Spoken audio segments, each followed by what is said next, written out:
So I wish a very warm good morning to all of you. Especially, I would like to, it is my pleasure and honor to welcome Professor V.B. Atreya, sir, former Professor and Head of our department, the Department of Economics, Bharadasan University, for this webinar come course on gender and development. And I welcome Dr. Manimela ma'am, the co-organizer of this program, President at Department of Women's Studies of our university. And I welcome all the participants. So I think few of them are here, maybe others will join in later. So I extend a warm welcome to all the participants on behalf of Bharadasan University Entrepreneurship, Innovation and Career Hub and the Department of Women's Studies for co-organizing this program. So with this welcome, I hand over the session to Dr. Manimele ma'am, who will, I think Professor Atreya does not need any introduction, but anyway, I request Professor Manimele ma'am to introduce the resource person for today and carry on the proceedings. Thank you. Thank you, Dr. Prasanna, for the introduction and initiating this program, and I thank for hosting this entire gender development course with the support of BEC. And I'm happy to have today's program, Professor Atreya, with us. In fact, sir, we had around 100 participants registered for this, and they kept attending also. But there were some deviations yesterday in the time. I think that would have been one of the causes why the participants have been joined. I wish that more participants should join for Professor Atreya's lecture. And so he'll be talking on agrarian crisis and gender concerns in the COVID-19 lockdown context. And of course, before going to the topic, my duty to introduce. Of course, we all know Professor Atreya, but still, for the benefit of audience, I wish to introduce him. He was the former head of the Department of Economics, Bharadasan University, and nationally and internationally known economist. Traveled widely across the globe. With this BTech from IIT Madras, he turned to PhD in economics from Wisconsin University, USA, and determined to come back to India to work with people and join Bharadasan University and stayed here for about 30 and odd years, from 1977 to 2008. And he also served as a visiting faculty and a scholar in very many, several reputed academic institutions in India and abroad. To mention a few, University of Wisconsin, Bucknell, USA, Oxford and Cambridge in London, Lund University in Sweden, Scandinavian Institute of Asian Studies, Copenhagen. Then, of course, in India, IIT Madras and Madras Institute of Development Studies, Center for Development Studies, Trivandrum, etc. He also delivered lectures in leading universities in Canada, Denmark, France, Germany, Netherlands, Sweden, UK, USA, etc. And I also delivered a number of endowment and other invited lectures in reputed institutions of higher education in India and abroad. He has been writing in various magazines, newspapers, and also written over 100 research papers, research reports, monographs, etc. And you would all you might have witnessed his appearance in TVs also. So he participates on the issue-based areas of discussion, current issues of concern, etc., and various media, and authored and co-authored 5 books, particularly on the issues of peasantry, agriculture, laborers, etc. And she also writes regularly in popular print media in both English and Tamil of alternative perspective seeking kind of media. And of course, radio, television also adds to that. And he also served while he was in service as a chairperson of PG Boards of Studies in Economics, Senate and Syndicate Standing Committee of Academic Affairs, various state and central government universities, and served also as member in several central and state government committees. He has been the consultant to both central and state governments and development agencies of the United Nations and of several countries. He was in the planning board of various governments, particularly in Kerala, and he has been involved in designing the decentralized government planning, etc.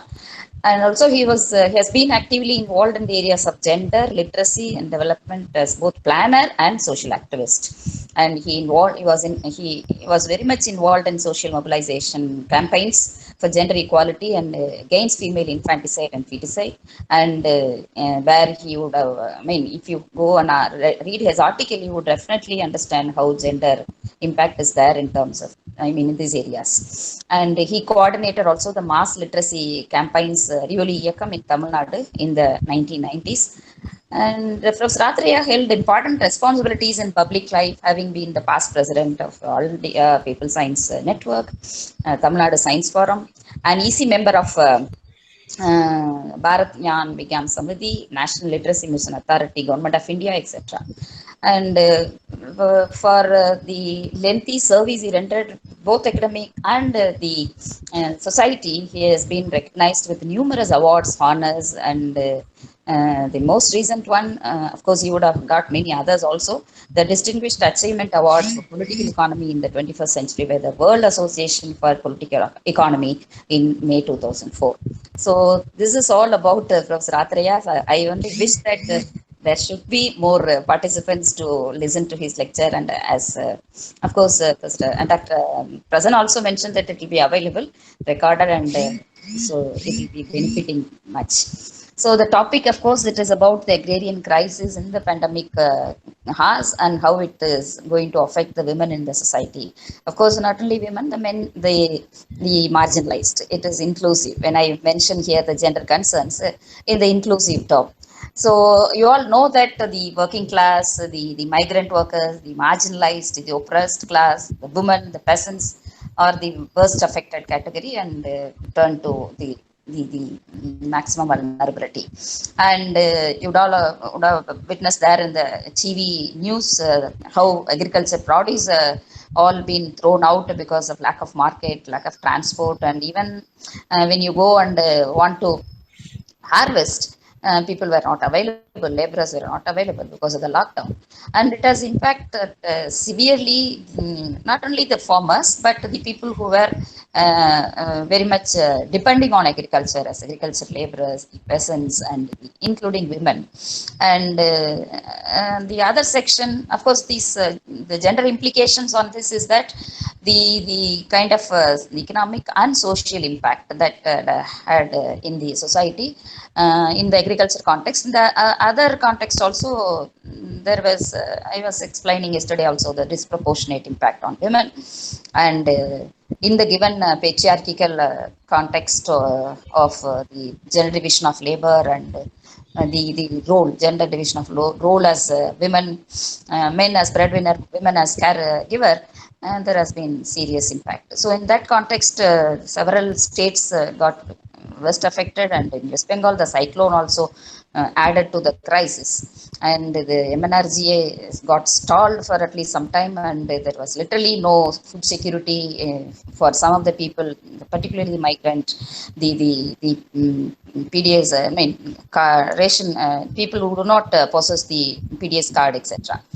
So this is what the general impact and the implications on the female-led households, the women supporting, though men are present, women only will be supporting in terms of economic earnings. All these have got impacted much by this. The domestic violence also, it was reported by the official statistics itself that there has been an increase in the domestic violence. That is, again, I go back to the gender division of role and labor in the society that has contributed. So with this introduction, I hand it over to Professor Atreya, who will be throwing light on this as in depth as possible. Dr. Professor, please. Thank you. Very good morning to all of you. I'd like to thank the organizers, and the entire administration that's involved in this.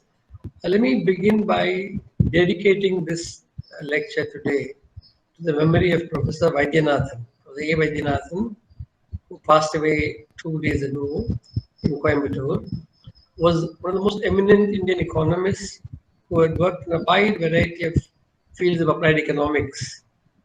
He did his undergraduate work in Loyola, went and got a PhD from Cornell. 1950s, came back to work with the Indian Planning Commission, very prestigious at that time, in the 1950s, with Pitambar Pant, one of the well-known architects of planning in India. And then from the 70s onwards, Vaidyanathan spent about 4 years in the World Bank, came back and joined the CDS in Trivandrum. And he has contributed widely in the areas of agriculture, employment, especially also the whole area of data gathering, data analysis, data evaluation. He's been an outstanding economist, served in the Government of India's Planning Commission as a member, was very closely involved with state planning in Tamil Nadu, Kerala, and Karnataka, and has been a wonderful person as well. I've known him personally very closely. Although we didn't necessarily agree on many issues, he was always very affectionate and friendly in discussions without mixing up persons and issues. Always very clear to differentiate the two. I think that's a trait that is very important. I think Vaidyanathan will be badly missed. He was an outstanding economist of his generation, someone who will be remembered for a long time to come. I'd like all of you to go and check out on Google some of his works. And he may not have specifically worked on gender, but I'm sure he's had something very important to say on gender as well in the course of his work. Okay, agriculture was a passion with him, and it's appropriate that we're discussing the agrarian crisis, and in specific terms also the impact on gender. Let me begin by first setting out the overall context in which the pandemic appears. The pandemic is an event, an extraordinarily important event, but already when the pandemic arrived, Indian economy had been sliding downwards quite rapidly. It's important to remember that. From roughly the latter part of 2018-19 through all of 2019 and through 2020 March, before the pandemic arrived, the Indian economy's growth rate had been sliding, going down to about 4.2% for the financial year 2019-20 by government's data. So in terms of reality, it may be even lower than 4.2%, more like 2.2%. But whatever the numbers are, it's clear that India was sliding towards a recession before the pandemic.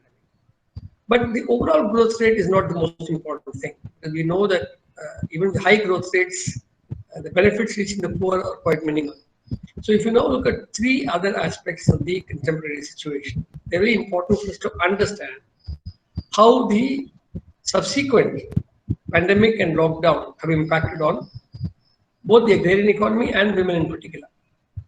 What are the three important contextual aspects that we need to remember? One, that we have had a continuing agrarian crisis for the last decade and more.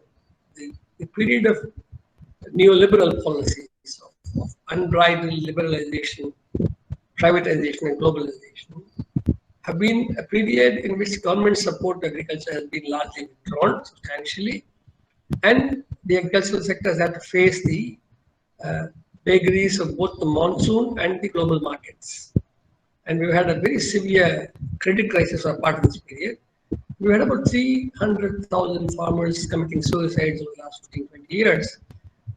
But apart from that very tragic manifestation of suicides, there's also been the fact of much slower growth of productivity and of output in agriculture with respect to all the major crops.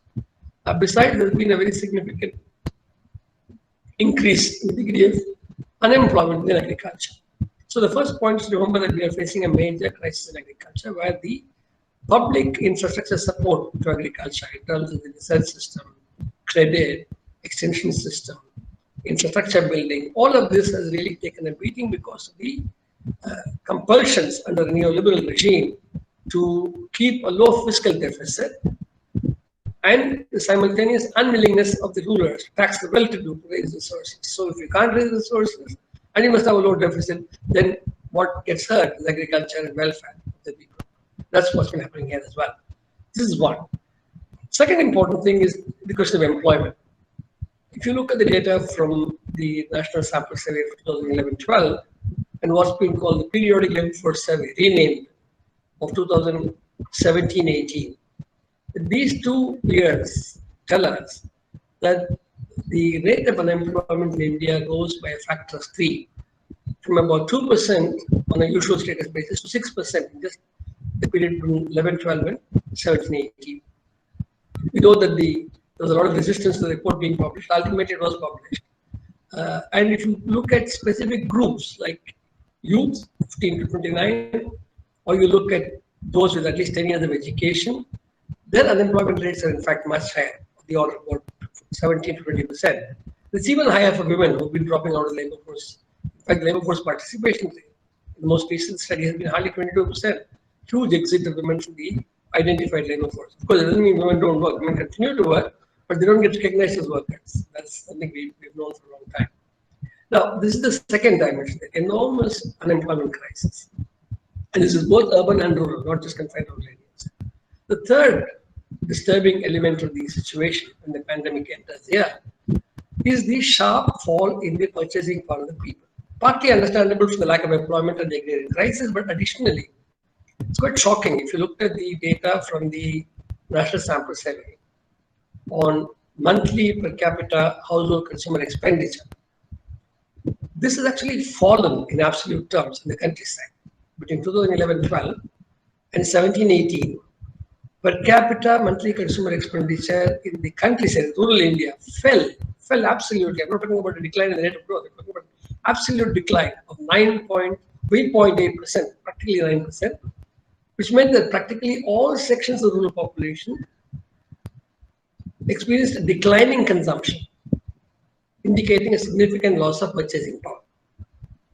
In the urban areas, the per capita monthly consumer expenditure grew by hardly 2.2%, which means that in the urban areas also, at least the bottom 5 deciles would have experienced a decline per capita monthly consumer expenditure. So what we have is an enormous collapse of purchasing power among the mass of the people in this country. You have an agrarian crisis which affects half the population. You have a huge unemployment crisis which affects the youth in particular, and you have a crisis of consuming power, which reflects enormous decline in purchasing power of the working people.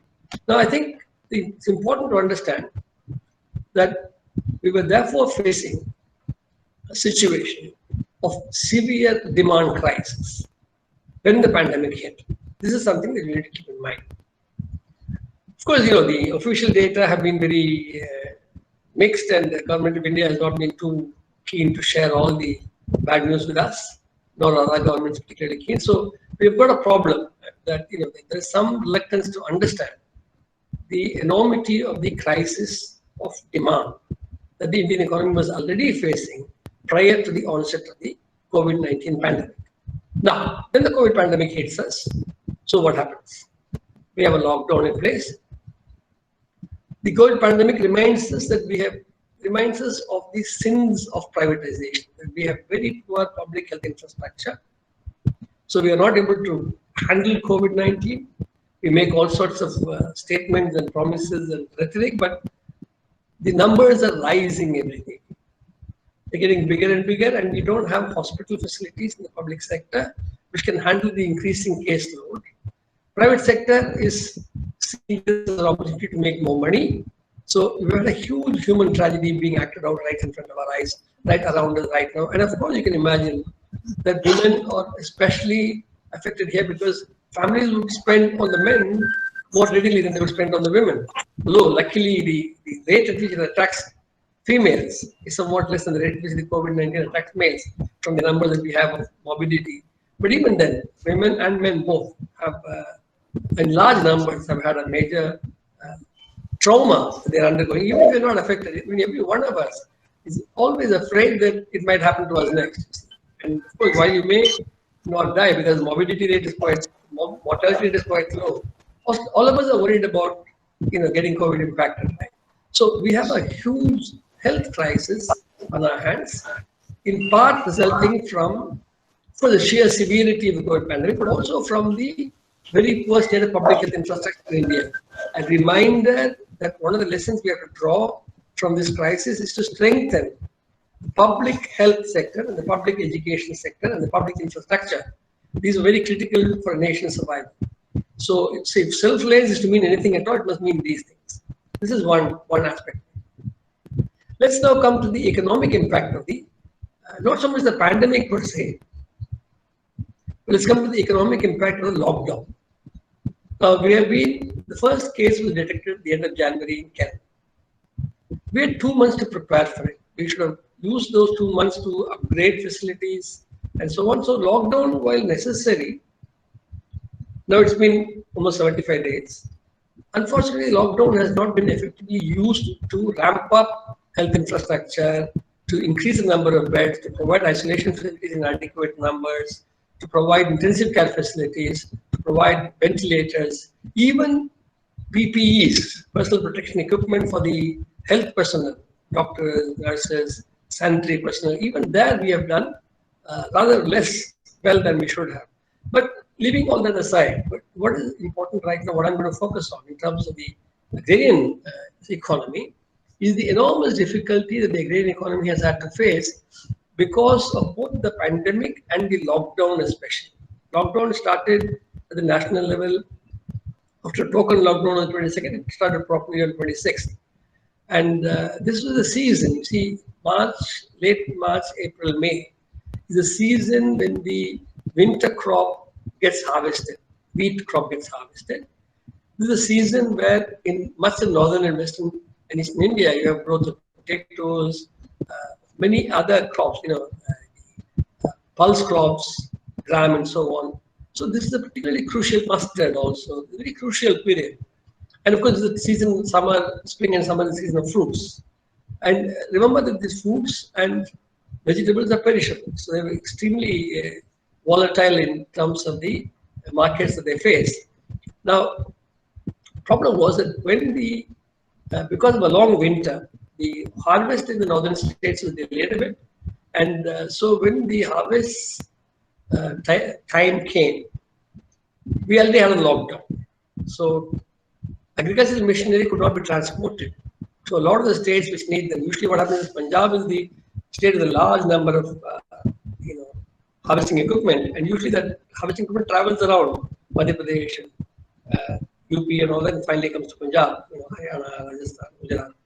But this season, because of the lockdown, even harvesting became a big challenge for the farmers in many of the states. So they actually ended up harvesting using manual labor, which was available to the extent it was available. But we also had social distance norms in place, difficulty in organizing agricultural work. So enormous difficulties in getting harvest done. This is one aspect of the agrarian crisis. You can look at the next step, of course, is once the crop is in, how do you take it to the market? So transport. This has been a major issue as well because of lockdown. And so in the northern states in particular, despite a very good harvest, which government is talking about, the arrivals at mandis have been much, much lower than last year. And as against the claimed record harvest, the procurement has been much, much less. Although government of India is, putting on a brave face and saying we are procuring and so on, practically speaking, you look at data on mandi arrivals, it presents a rather different picture. So farmers have had to deal with both a sharp decline in the prices they receive for the produce, because except for wheat and rice, there's hardly any procurement for other crops. So even for wheat and rice, the procurement prices announced are only marginally higher than what they were last year. They are nowhere near the Swaminathan Commission recommendation of C2 plus 50%. That is total cost plus 50%. What the government of India is providing is more like A2. That is the actual paid out costs plus family labor. And on that, they've given a margin, but that is very, very limited. So procurement prices have been very poor. And in the case of crops without procurement, especially those which are perishable, there's been a total collapse of the market. So potatoes, tomatoes, the vegetables and horticultural crops, these are being dumped or being used as manure for the next crop. But it's a very serious matter because not only have you lost your first crop or got a much lower yield or got much lower prices, you also don't have money to start the second round for the next crop. You see, after this round of crop and pulses and vegetables, you get the field ready for the next kharif for cereals, wheat and rice. And that's going to be very difficult because farmers are not being able to get inputs, seeds, fertilizers. Transport has been a major problem. Lockdown has had major implications, both for completion of crop operations and for subsequent transport to market centers and for preparation for the next season. So this comes on top of a huge crisis that already exists. This comes on top of a situation where prices for agricultural output have been falling sharply. And this is also part of a global situation where primary commodity prices have been falling. So a huge price crash in agriculture. And together with the decline in quantity, you can imagine what this means for livelihoods and incomes of peasant household. Now, of course, the government of India is talking about something else altogether. I mean, after talking about a 20 lakh stimulus, turns out that most of the 20 lakh stimulus is about maybe providing some loans and some guarantees. Very little about government actually spending money to improve people's purchasing power. At the same time, there's been a big emphasis on so-called reforms. These reforms, if at all anything, would make the crisis worse because the reforms, especially vis-a-vis agriculture, presume that Indian farmers individually or in households produce large amounts enough to attract big players who will come and buy from them. Most Indian peasants cultivate fairly small holdings. The surplus they have for marketing is very limited in terms of quantity, and many of them are net buyers of even cereals. They sell at harvest time, they buy later at the later part of the year. So for them, a so-called free market, where you eliminate the mandis and the APMC protection and you throw them to the wolves of global multinational agribusiness corporations or Indian big business, this is hardly protection for the farmer. The claim that farmers will get better prices from big players is a very cruel joke on the farmers because this has not been a historical experience of any other country. So I'm afraid that the policy response to the agrarian crisis has been quite ineffective in terms of addressing the primary concerns of the farmer households, which is about getting the produce picked up and at a good price and getting their inputs and preparation ready for the next crop. This is one part. Now, apart from the peasants, the actual cultivators, we also have a large number of rural laborers, agricultural laborers, other manual laborers who are facing very severe hardship given the crisis in agriculture and given the lockdown situation and given the social distancing norms. On top of that comes the migrants crisis. You know, within hardly 4 hours of notice, the nation was locked down. So migrants had suddenly to face a situation where they were not assured of food and shelter and they were out of job. What could they do? At a time of a pandemic, you would rather be with your family, right? Even if you had access to a job. So it's understandable they all want to go home. And their cross-purpose directions from governments at different levels created more confusion. The one enormous human tragedy of this whole pandemic has been the migrant workers' tragedy. But it is reflective of the value system that a period of neoliberal policies brings forth. Complete unconcern for human lives and much greater concern about when we can open up the economy so we can make profits. So the profit-driven economy, profits score over people. This is the tragedy that we are facing right now. One can put nice words on it. One can, use all sorts of obfuscation. But I'm just being absolutely plain and brutal. That we have really had a pandemic and tragic human consequences, which reflect the crisis of our values as well. That we are not looking at human lives as being the most important things. Anyway, so what we have now in the agrarian economy is a decline in product prices, a decline in product offtake, perishable produce have suffered a great deal, next crop is poorly prepared for, and likely therefore to suffer in terms of yield, and at the same time, employment opportunities have collapsed. So you need to think of what can be done. Now, if you look at what has been the policy response, I'll come to the gender issue in a minute, but if you look at the policy response, we had the first so-called stimulus almost 2 months back, which offered on paper 1.7 lakh crore rupees of stimulus. Turns out that when you examine that package closely, the net additional spending by government of India over and above what has been provided in the budget already is only 92,000 crores. This is about 0.5% of GDP. So the extent of stimulus was 0.5% of GDP to begin with. Subsequently, the second round, after the Prime Minister's 20 lakh announcement and then the 5 presentations by the Finance Minister, as I say, the trailer and the 5 reels, what we have really is again hardly an additional maybe 1 lakh crores. So totally outright expenditure, fiscal expenditure by government of India is of the order of about 1.7 lakh crores. And that's hardly about 1% of GDP, as compared to something of the order of 5 to 6%, which would be the minimum required. Most of the announcement of the 28 lakh crore package has been in terms of loan guarantees, as said, MSMEs, a redefinition of MSMEs, some statements on EPF, and then a lot of general statements on policies to come. Now, there also, you can see that one aspect of the crisis has been the attempt to intensify the degree of exploitation of labor by imposing longer working hours and by squeezing wages. And this is where many governments have come forward to lengthen the working day, suspend labor laws, and so on. This is hardly the way to go. And both men and women in the workforce will be badly affected by this. Anyway, this is a larger issue. So let's come back now to our theme of the agrarian crisis and gender. What the agrarian economy requires today in order to address the crisis in the context of the pandemic and lockdown is not some grand reforms being announced, but it requires immediate concrete help in terms of quick procurement of available produce by government at reasonable prices, in terms of provision of inputs and credit for the coming season, in terms of one round of write-off of debt for agricultural households, somewhat along the line that have been already given much larger amounts to the corporate sector in this country, at least a minimal one-time waiver of all loans for the agrarian households, and then a massive increase in employment.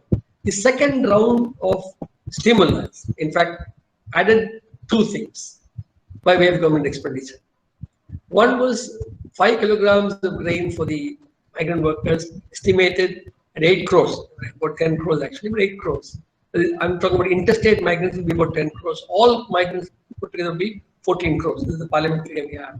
But let's even looking at these 8 crores and 5 kilograms. This is costed at 3,500 crore rupees by the finance minister. And then on top of that, she announced 40,000 crore additional allocation for the MNRGS. This is from the budgetary allocation of 61,500 crores, which was a 10,000 crore decline from the last year's announcement. So this 1 lakh crore announcement, totally 61,000 plus 40,000, is far from adequate. If you look at the number of migrants coming back to the villages, if you look at the growth of the labor force over this period, look at earlier commitments on MNRGS, if you really are serious about providing not 30, 20, 25 days of employment, but 100 days of employment per household, you would need something like 2 lakh crores, double what is now being promised. So we need to have much more active intervention by the government in terms of a commitment to triple the expenditure on the rural employment guarantee program, and this alone will provide some sort of protection to the people. In fact, I would argue the following. I would say right now, immediately, what we need is relief. So policies, all that discussion can make, but immediately to address the agrarian economy's crisis and the larger economy's crisis, you need to provide something of the order of 10,000 rupees per household to all the non-income tax paying households, about 80% of the population, for a period of 6 months. You need to provide them grain at about 10 kilograms per adult for a period of 6 months. These are absolutely minimal requirements. You also need to expand MNRGS in a big way, and in the non-rural, in the urban areas, town panchayats, municipalities, corporations, there you need an urban employment guarantee program that can be tied up with the question of providing some support to the MSMEs by tying in the urban employment program to a wage subsidy for the MSMEs. That's a larger issue. So, I just say that in passing, but I'll come back to my focus on agriculture. So, right now, what we need in agriculture is a massive degree of investment in infrastructure, particularly storage for perishables, expansion in irrigation, access to the markets by better roads and communication services, strengthening of the agrarian research system and the extension system immediately, and of course extension of credit while waiving off one round of loans and credit at reasonably low rates of interest. These are the immediate requirements of the agrarian economy. We need to organize the distribution of inputs, need to organize in other words, you can use actually the employment crisis can be used now to provide under MNRGS employment which can be expended on the farms of small and marginal farmers. Provision already exists in the law for this. So we can double, triple employment, provision. I would say instead of 100, days of employment per household, make it 100 days for every adult willing to work in a rural household. Likewise, create an urban employment program. I mean, town panchayats are practically rural areas. Create an employment program that extend the MNREGS to the town panchayats. Have a massive increase in rural outlays for employment, for infrastructure, and of course, you have meat price. I'm not even talking about, see, I've only talked about crops. We've not talked about dairy, not talked about poultry. Dairy has been a disaster. I mean, the Finance Minister spoke about 110 crores of milk being picked up by cooperatives. Not true. In fact, the cooperatives have not been buying milk. The reason they have excess is because there's just been no demand. So they now have to turn it into powder and use it over a longer period. But there's been no support at all, no support whatsoever from the government of India for the dairy sector in crisis. Most societies are not picking up milk or picking up much less than they. It's probably improving now with the relaxing of the lockdown, but for a while, quite a while, there was no pickup at all. I mean, only Arvind is selling as milk. Of course, and Arvind is picking up from whatever limited supply it had, but many farmers had to literally throw milk away, just as they threw tomatoes away and so on, ground it into the field and so on. So we need market protection for perishables, for not just crop agriculture, but animal husbandry as well. This is true for poultry, it's true for a whole range of animal husbandry related work. Similarly, fisher folks, they need protection. So these are times when you need to provide protection to the most productive elements in the economy, which are these working people. You see, you can see the absurdity of the claim, which was made earlier before the pandemic. The claim was made both in the budget of the finance minister and in the prime minister's speech in the Independence Day rally, that corporates are the wealth creators in this country. The pandemic teaches us that labor is the main source of creation of wealth, together with nature and with the use of instruments of labor and the current science and technology. Because the moment factories closed, there was no production. Corporates could not create wealth without working people producing goods and services. So we have realized, hopefully, at least now, the central role of human labor, both mental and physical, in the production of wealth with the assistance of nature and with the assistance of prior knowledge and science and technology and so on. And so I hope we will stop this blabber about corporates being wealth creators and recognize that working people are the ones who produce the wealth of this country and get a very small part of it back in return as wages and incomes. We need to address that inequality in the long run. Now, turning to gender, you see, as already Dr. Manimekhalai mentioned this, in the rural households, MNREGs used to be a key source of employment for women, especially even from the somewhat 3-4 acre owning households also used to come in for MNREGs. Collapse of MNREGs over the last several years has added to the distress of women, and the pandemic has made it difficult for MNREGs to be started all over the country at once. So one aspect of decline in employment prospects for women has been the sharp cutbacks in MNREGs over the years. Second, the pandemic and the lockdown imposes huge new responsibilities on the women.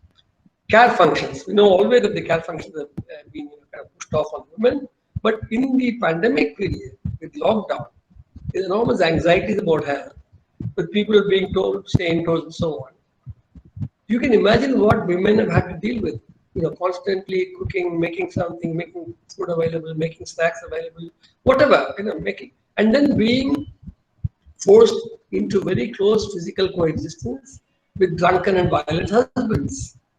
The quickness with which many state governments have lifted the restrictions on liquor, a reflection of the desperate fiscal situation, which in turn is linked to the center not providing the states their share of the revenues that must come from the Finance Commission awards, and of course GST collapse. So you have a very difficult situation that women face. They have to care functions, they have to handle increased domestic violence, they have to handle enormously increased work. But I was talking to a middle class person the other day in Bangalore. I said, you must be enjoying a good time now, lockdown, your spouse is here. And the person said, look, now the the person helping me would not come because of COVID, so I have to do a lot of housework. So this is of a relatively privileged woman. You can imagine what the lot of the working class or the poor aggressive labor woman among the oppressed, socially oppressed groups, also what is happening among Dalits and other oppressed sections. This is a huge crisis for them. And especially young girls. Imagine that the young girls would not be at the mercy of women, of men whose attitudes have hardly changed over the years. And this is, I even, it's difficult to even, it's frightening to visualize some of the trauma that the women must be facing in this country, in the countryside, linked to the lockdown imposed because of the pandemic and to the pandemic-induced trauma and psychological stress that all of them must be facing. So, I think the gender dimension needs particular focus. When, as the lockdown gets relaxed, and as urban factories reopen, some men go from the countryside, you would still find that women will not have access to the same increase in the rate of growth of employment opportunities as we unwind the lockdown, as the men do, because clearly of issues related to women's mobility, women's access to skills and training, women's access to assets and being able to independently survive in urban settings. So there are many factors in our social system which work against the equality of opportunity and employment for women vis-a-vis men. And these are magnified 10 times by the patriarchy that is there in our households and in our larger society.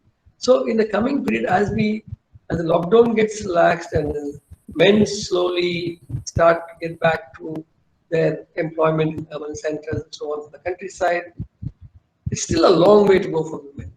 Women really will have very serious problems ahead, both with managing households which have been hit by an economic crisis, loss of livelihoods and loss of income, and simultaneously the increased presence of adult male members within the confines of a very poorly lit and very limited space housing. People like you and I, we can't even imagine how limited the space in a house in the countryside is for a woman. Look at the National Sample Survey data. Look at the NFSS data. Look at the domestic violence issue that is captured in the NFSS data. And we have got recent evidence that during the pandemic period in lockdown, there has been increasing violence. So, very small, housing units, women have to manage this huge crisis, and for quite some time to come. The agrarian economy is not going to pick up enough to provide women much employment. The urban economy, remember, was already in doldrums before the pandemic hit. So, if you look at the existing extremely low participation of women in the workforce, official participation, not to mention, without forgetting that they do a lot of work, the paid work opportunities have declined for women in the last several periods. And even as you come out of the lockdown over the next 6 months to a year, the rate at which employment opportunities will expand for women is going to be much, much less than the rate at which it will expand for men. For one thing, women, as I said, will not be able to leave the village that easily, go to other places, especially as long as the care function remains and as long as the pandemic is still, remember the pandemic is going to be with us, right? It's not going to go away tomorrow. It's going to be with us for the next 6 months, 1 year, 1.5 years. We're waiting for a vaccine. Even if a vaccine comes, we don't know on what terms it will come. We have this incredible spectacle.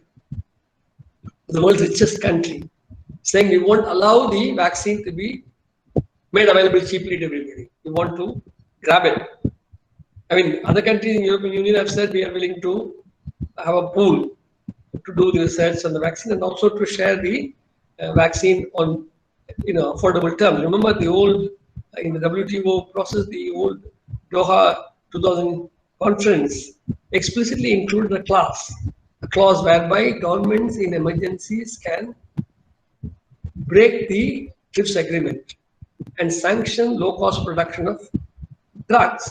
We will need to invoke that. This is the crisis is a situation where there are international dimensions. We need to go back and argue in WTO about trips. We need to argue about the right of us to have more subsidies.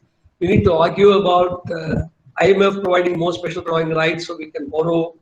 We need to talk about some element of deglobalization as well, some much greater empowerment of local communities and so on. So, I mean, a whole big agenda is ahead of us, but I'm afraid that so far what we've seen in the last several months of the response of the state to the crisis, either in terms of handling the health aspects of it or in terms of handling the economic fallout of it, has been very inadequate. Practically, the entire burden of the crisis has so far been borne by working people, migrants most of all, visible on television. You know, it's heartbreaking when you see a child trying to wake up its dead mother on a railway platform. And then, of course, we have statements by the powers that be in court saying nobody died. Nobody died of lack of water. Nobody died of lack of food. I mean, forget all that, all the horrors of such statements. The reality is that what they need today is a massively increased stimulus, not 1.5 lakh crores, hardly 1% of GDP. Every single international financial agency has declared the government of India's fiscal stimulus to be varying between 0.8% of GDP and 1.3% of GDP. More generous estimate is 1.3%.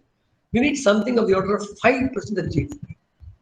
What is the catch? Why is that not coming? So, although we're discussing agrarian economy and gender, I want to sensitize you, because many of you are not from economic backgrounds, to another aspect of it which is important, in this context, which is that why is the government of India so unwilling to increase the fiscal deficit by 2 or 3 or 4 percentage points? So let me, at the risk of making it, a little difficult for some of you, but I think you can understand if you're patient with me.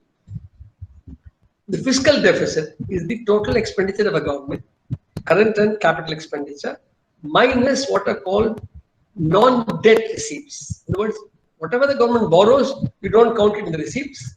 You count only taxes, surpluses of public sector enterprises,